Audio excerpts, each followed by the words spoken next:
With a cargo of tourists, this old steam train sets out on its familiar journey.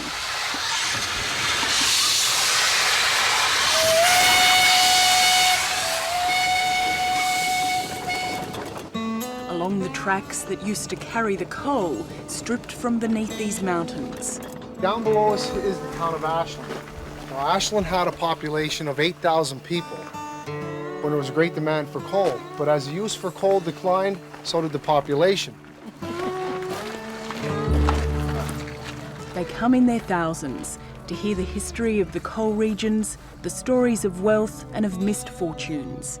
And they come to see the town that burns. Just on the other side of that mountain behind me, you can see puffs of steam coming up off of it. Well, that's because there's a mine fire burning in that town on the other side. It's the town of Centralia. And for 40 years, the people of Centralia have fought not only the fire, but the government, which wants them out. Someone said to me the government was just waiting for people to die in Centralia. Oh. Well, I hope they have a long wait. I don't know. After the new governor goes in, who knows what's going to happen, you know. So we just have to wait and see. We take it day by day, that's all. How do you feel when you hear Pete looking at the house? I feel sick. What keeps bringing you back here? Home. Always home to me.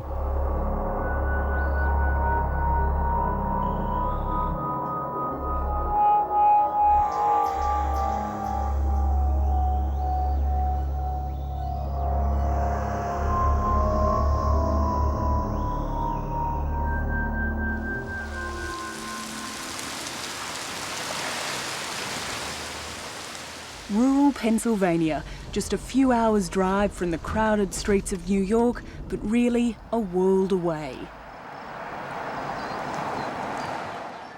The rich anthracite coal in these mountains gave the area its life, and the evidence of its decline lies in the wrecks beside the road.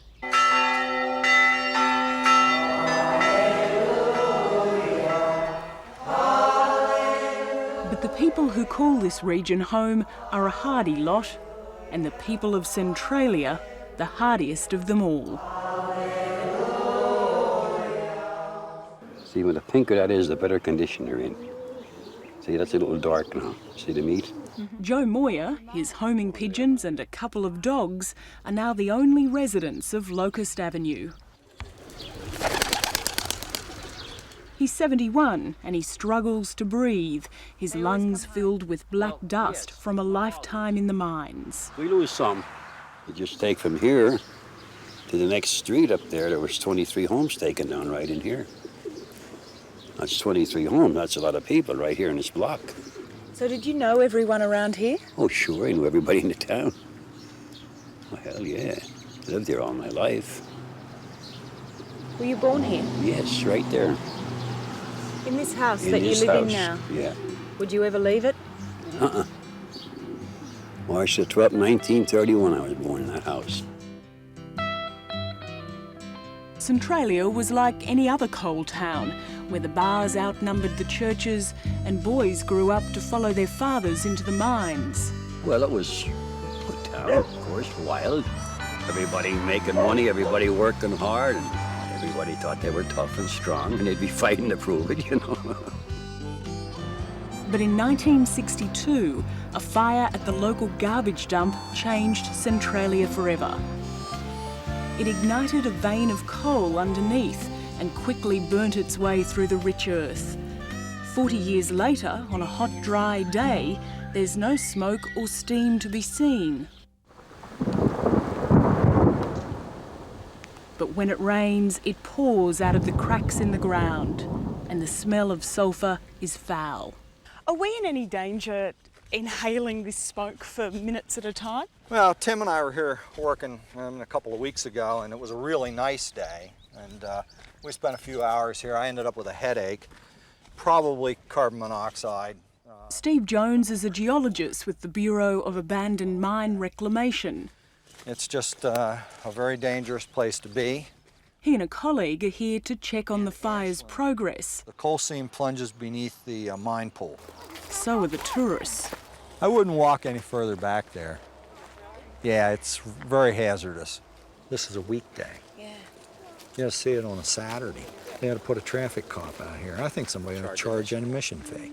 The current hotspot sits just above Centralia. It can move hundreds of metres in a matter of weeks or remain inactive for months. It's been closed, I'm guessing somewhere around 10 years now. My guess is it'll be closed for another 10. This used to be the main highway, Route 61, until it buckled from the Clearly heat. there's active burning going on here yet. There's a fire underneath Yeah, us now. definitely. About 100 feet beneath us, there's a fire. Steve, tell me, what is it that we're actually seeing coming out of the ground? What is in that steam? Well, it's primarily steam that you're seeing, but what you aren't seeing is the carbon monoxide, carbon dioxide, and a whole host of other gases, most of which aren't good for your health. Carbon monoxide in particular, odorless, colorless, it'll kill you. So the government's not fibbing when it tells these residents of Centralia that they are in danger? Absolutely, they are in danger. It's the gases primarily, and secondarily the subsidence events, many of which have been reported in the borough of Centralia.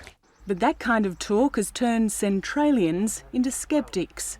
Back down the hill, in this solitary row house, Centralia's 86-year-old mayor, Mamar Mervine, and his wife, Lana, scoff at the threat. What have they told you when they tell you it's dangerous to live here? Nothing specific. They keep telling us we're in great danger. Oh, yeah.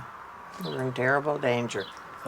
We might all go down in a hole, or this gases will kill you, smoke and... Do you feel in danger? No. Have you ever had any headaches, or have you felt sick at all from the fumes? No. Mamar Mervine has lived here on Troutwine Street since the day he was born, and he plans on staying until the day he dies. There was 70 people stopped right here. I went up to show them around the fire. Do you think they feel slightly let down they can't see any flames? Yeah, because they come here hoping to see flames leaping out of the ground. That don't happen. Attempts were made to put the fire out, but each time they failed, the cost kept rising. The last estimate they made was $1 billion. Ground crack here is approximately 430 degrees Celsius. With the fire spreading on several fronts, the government did what it thought was best, and in the early 1980s started moving everybody out. As far as one community that was affected, where basically you literally took the whole town, this probably would rank right up there. Bill Klink from the Columbia County Redevelopment Authority was in charge. The average person in Centralia, no matter what size home they have, probably stands to get about $75,000. If you have a larger home, you could get over $100,000. I mean, truthfully, on the fair market, a home in Centralia might be worth $10,000. If you walk down one part of Main Street here in Centralia, it almost looks like a ghost town. Many of the homes are boarded up with plywood, waiting to be torn down.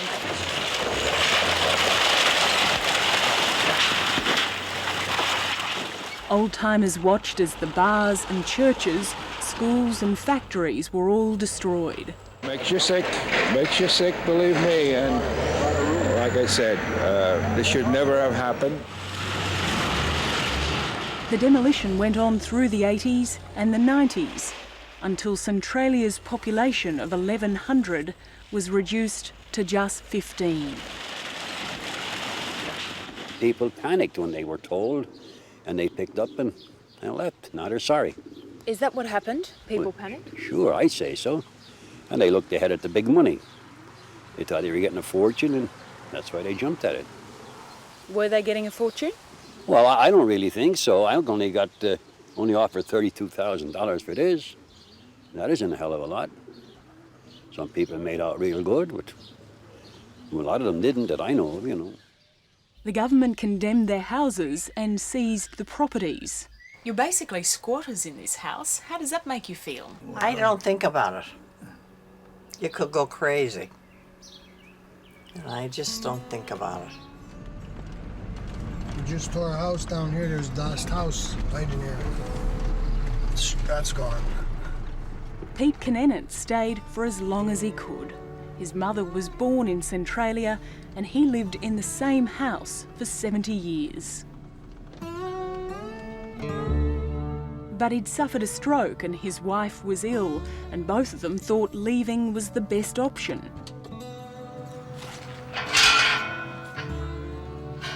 Reluctantly, they joined the exodus. I come up here every day, when I could make it. I take care of this. My mom's grave and my brother's over there. He got killed in the mines, my brother. But this tiny town, where the dead outnumber the living, has a powerful hold on Pete Knennett's. Mike, he died, he was only 56 years old or 54 years old. In his new house, just a few kilometres away, he regrets he ever left. Pete, when they said you had to get out, that you had to move out of Centralia, how did you feel? Terrible. He wasn't going. I wasn't gonna go. He wasn't going. But now you've left Centralia. When they took our properties away from us. Only due to illness. I would have fixed the house up if they didn't take the properties. Why was it so important for you to stay there? Because I loved it. It was home.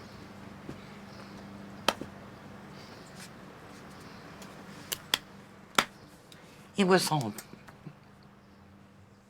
Do the neighbours get on well here around Centralia? No more than any place else, I don't think. But there's little sympathy for those with tales of woe. Well, we sort of like it the way it is. We'd like to have some of our neighbours back. But they were stupid enough to move, so now let them suffer it out. Oh, certainly. I mean, you'd sooner have more people around, and you'd sooner have stores that you could go here and not run 4 mile. You know, beer gardens and stuff like that, you know. But you miss that. You can't even get anybody to shovel your snow anymore. There's nobody around, you know what I mean? It's tough in some respect, but somehow we manage, you know. We're sort of a diehard clan. we just hang in. But there's another reason they stay. Despite the downturn in the industry, there's enough coal around here to keep several companies busy. And the Centralians are convinced the government wants to sell the coal beneath their town. Billions of dollars worth of some of the most valuable coal in the world. I don't know who went and counted it or how they know, but there's supposed to be 40 million tons of coal. That's a lot of coal. I think it's all a conspiracy to get the coal. That's what I really think it right from day one. They're playing with it now for 40 years. I mean, they could have put that fire out long before had they want to. As far as Joe and Lamar go, I feel sorry for them in some ways because they do feel this way. They do feel there's some conspiracy to get this valuable coal. I would commonsensically say to them, if the government wanted to get your coal, they'd have it already. Where are your lines? They're wiped off. It's Sunday afternoon and an amateur playgroup is preparing for its matinee performance. All right, break a leg yourself, Mr. Power. It's just a good story to tell. These people are very resilient and they have a dignity and a strength that you don't often see. And when they took down this building, they took away a place for the law to history. Lamar sits in the audience, surrounded by his former neighbours. It's right here. This town, it has heart. Their lives now a story, told and retold. This is a town with a lot of spirit. Ask those that have left. Or better yet, ask those that are still here. And you will see the spirit of this town needs to stay alive. Perhaps that's why they buried a time capsule to be opened in 2016. What does the future hold for Centralia? I wish I knew. If we would relocate the folks in Centralia, I imagine Centralia would just be a peaceful woods, basically, with deteriorated streets running through it, basically, except probably for the main drag. The side streets wouldn't be there. or anything. But who knows? We might still be talking about relocation at that time. But for those who've grown up here, whose love for Centralia runs as deep as the coal below, home isn't a place you can recreate elsewhere. Whatever the risks involved, they're staying. We'd like to see them mind their own business and leave us alone. I really believe they will never force us out of the town. I think what it is, it's a waiting game. We're going to die off one at a time, and that's when they're going to get to town.